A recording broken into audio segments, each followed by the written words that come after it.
আসসালামু আলাইকুম বন্ধুরা, আজকে আপনাদেরকে একটি ঐতিহাসিক মসজিদের সাথে পরিচয় করিয়ে দিব। আশা করি ভিডিওটি না টেনে সম্পূর্ণটা দেখবেন।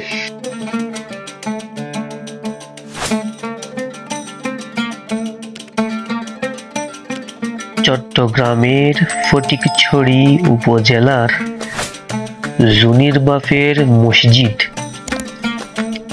বহু প্রাচীন ইতিহাস ও নানা অলৌকিকতার উপর ভর করে দীর্ঘ 100 বছরেরও অধিক সময় ধরে এখনো স্বমহিমায় উজ্জ্বল এই মসজিদটি।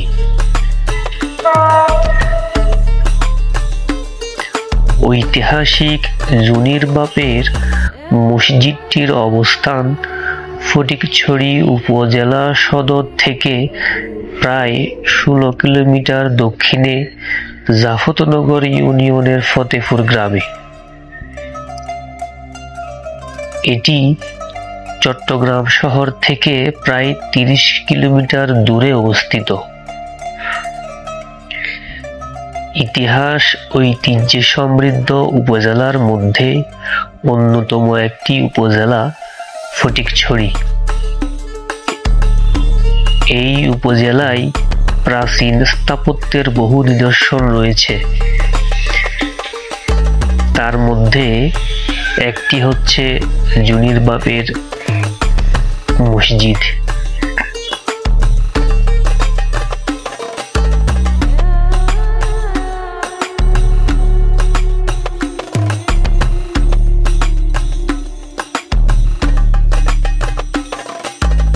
মোহাম্মদ তকিরহাট হতে আধা কিলোমিটার পশ্চিমে গেলেই মসজিদটির অবস্থান। মসজিদের সামনে সুউচ্চ মিনারটি জানিয়ে দেয় এটি জুনিরবাফের মসজিদ।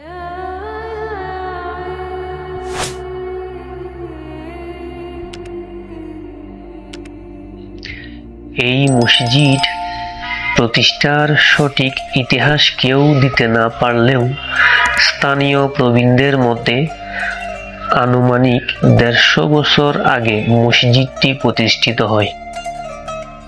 বিশেষত জুনিরবাফের মসজিদ হযরতে জুনিরবাফ কেবলা রহমতুল্লাহ আলাইহ নামের বরকতে প্রতিষ্ঠিত এবং এই মসজিদের প্রথম জুমা নাকি হযরতে গৌসে মেজভান্ডারী হযরত আহমদুল্লাহ মেজভান্ডারী রহমতুল্লাহ আলাইহ নাকি এই মসজিদের প্রথম জুমার নামাজ আদায় করেছিল। এই দুইয়ের কারণে হয়তো এই মসজিদ আল্লাহ পাক রব্বুল আলামিনের একখান বিশেষ বরকতময় নিদর্শন হিসাবে হয়তো আল্লাহ পাক কবুল করেছে। জুনিরবাফের মসজিদ হিসেবে জানি যে জুনির যা হবে কিছু জুনির কোনো অবস্থান নাই আর যুবক জানি আর দাদাই এখন জুনিরবাফ এখন কিন্তু উল্লেখ করে বেশি উল্লেখ করার ব্যাগুন এক জায়গা চৌকর ভালো যান জুনিরবাফ যা করে যাইন তুই যে আলোকিত তুই জুনি তুই তাই যাবে এই জন্য তারা জানি বর্মাসর কইলে উজুর আছে দুনিয়া তুমি জনগণ তখন নাম ফিরে থাকিব এখন আর নাম মান খেয়ে দেবে হয় তুমি এখন জবার আমার বাড়ির যত শব্দ এখন মসজিদ দিয়ে হবে মসজিদ বেলা হয়ে তখন দিয়ে জনগণে আইরে উদ্বোধন হয়ে জুনিরবাফ আর ইয়ান কই হয়তো ইয়ান জনগণে আজীবন বা ক্যাম্প তোমার নাম কত জুনিরবাফের মতো। মসজিদের কারুকাজ দেখে বোঝা যায় এটি মুঘল আমলে তৈরি মসজিদ।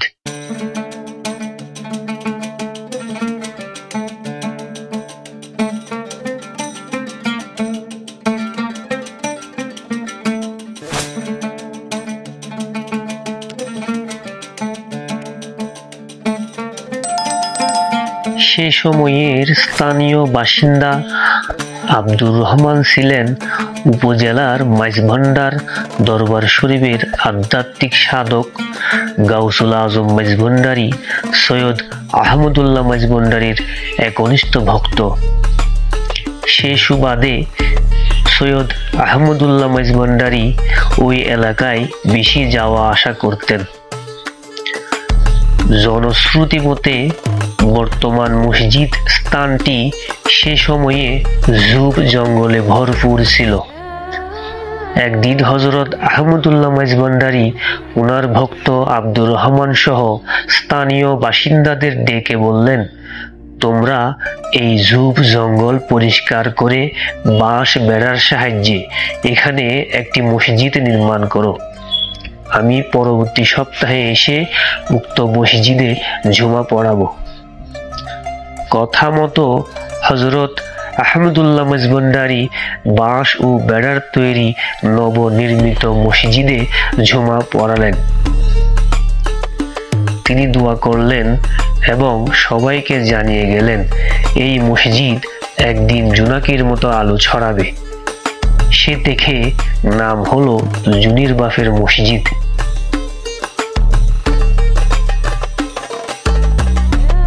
প্রতিষ্ঠার পর থেকে এই মসজিদের সুনাম খ্যাতি মানুষের মাধ্যমে চারিদিকে ছড়িয়ে পড়ে। ধর্ম বর্ণ নির্বিশেষে মানুষ নানান কামনা বাসনা নিয়ে মসজিদে আসতে শুরু করেন। এই মসজিদে খাস নিয়তে দান করলে মনের কামনা বাসনা পূর্ণ হয়, এমনটা স্থানীয়রা মনে করেন। শুধু মুসলিম নয়, অমুসলিম জনগণ তাদের মনের আশা আকাঙ্ক্ষা লইয়ে এই মসজিদের মধ্যে আগমন করে।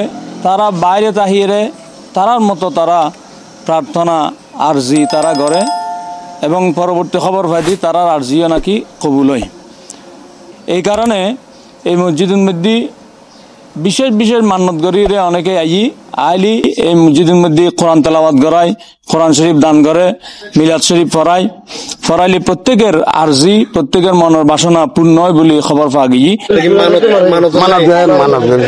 পাকিস্তানের চলে এসেছিল একবার, পাকিস্তানে একবার বিদেশে সৌদি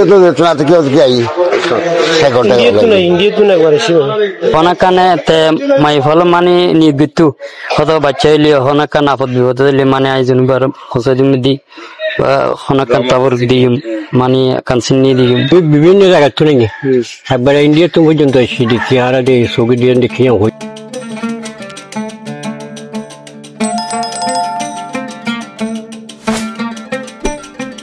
আধুনিক স্থাপত্য শৈলীতে উত্তর দক্ষিণে প্রায় 100 ফুট, পূর্ব পশ্চিমে 70 ফুট জায়গার উপর এক গম্বুজ আর 3 তলা বিশিষ্ট মসজিদটির বর্তমান মূল ভবনের অবস্থান। মসজিদে প্রায় 1500 মুসল্লি একসাথে জামাত আদায় করতে পারেন। রয়েছে মহিলাদের জন্য আলাদা ইবাদতখানা। মসজিদের সাথে লাগোয়া পুকুরটি হতে নারী পুরুষ খুব সহজে ওযু করে মসজিদে প্রবেশ করতে পারেন। সেই সাথে মিনারটি মসজিদের সৌন্দর্য বহুগুণ বাড়িয়েছে।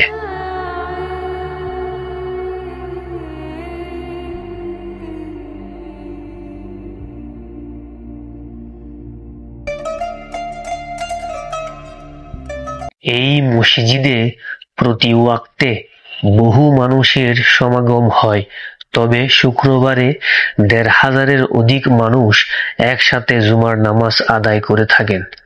প্রতি সপ্তাহের বৃহস্পতিবার ও শুক্রবার দূর দূরান্ত থেকে বিভিন্ন উপজেলার মানুষ এই মসজিদে এসে নামাজ আদায় করেন।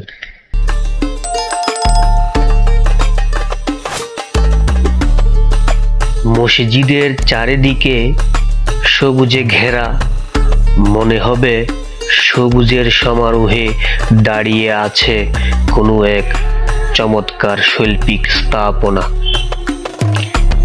মসজিদের কারুকার্য দেখে যে কারোরই মন জুড়িয়ে যাবে।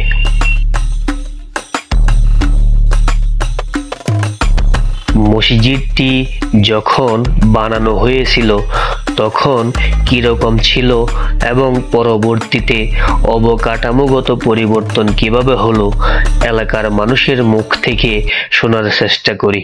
তো এই তো মানে আর পাকিস্তান আমরা কথা কইছি মোটামুটি সব মধ্যে দেখিলাম যারা কেমন জ্ঞামিকা গুটো মাছের বিয়ে আগো দিয়ে এবার আকাশ বলে বেড়ার আছে তবে আর নাও দেখে বেড়া দিয়ে এখন এর মাঝে 47 বছর আর ওরাই এ জায়গায় মেজি যে সময় আছে সে সময় দোতলা আছিল মসজিদটা সোনাসুরকে দিয়ে বাঁধি মাটির মসজিদ আর বাবা বিভিন্ন জায়গার তুন আর মানে মহিষী শ্রমিক তালিক বিভিন্ন জায়গার তুন আর আরো বাড়ির পয়সা লইরে সমর যাই হোক খেয়া বসে তুললে খালাসান্দারাত মা নানুপুর নাজিরাত পাড়ায় পাড়ায় যেতে পারতে গাড়ি আছে না ইয়াসিন না পয়সা তুলিয়ে পয়সা জমিয়ে এই সমস্ত ব্রিক অ্যাভেলেবল ব্রিক কোনো আছে মানে ব্রিক খাড়ি তারপরে আনোয়ারার ব্রেন মিস্ত্রিরা তারা মুসিদ তারা বাইন্দি ইয়ার পরবর্তীতে প্রায় এখন এই বিরুদ্ধ প্রায় 70-80 বছর ইয়ার আগে আসলে মাটির ঘর যিনি বাবা জিলিয়ান আর অ্যাডভোকেট নুরুদ্দিন সাহেব ওর নেতৃত্বে ও এসব শিক্ষিত আছেন তো শিক্ষিত মানুষ সমাজের ওর নেতৃত্বে ওই মানে আর বাজার মোহাম্মদ তগিরার মধ্যে বডি বুঝছি বডির মধ্যে কমিটি গঠন করে মুসিস্তান আন্ডারে দিয়ে নিবি তাই সব আমাদের কমিটি গঠন হয়েছে কমিটি সেক্রেটারি না পাব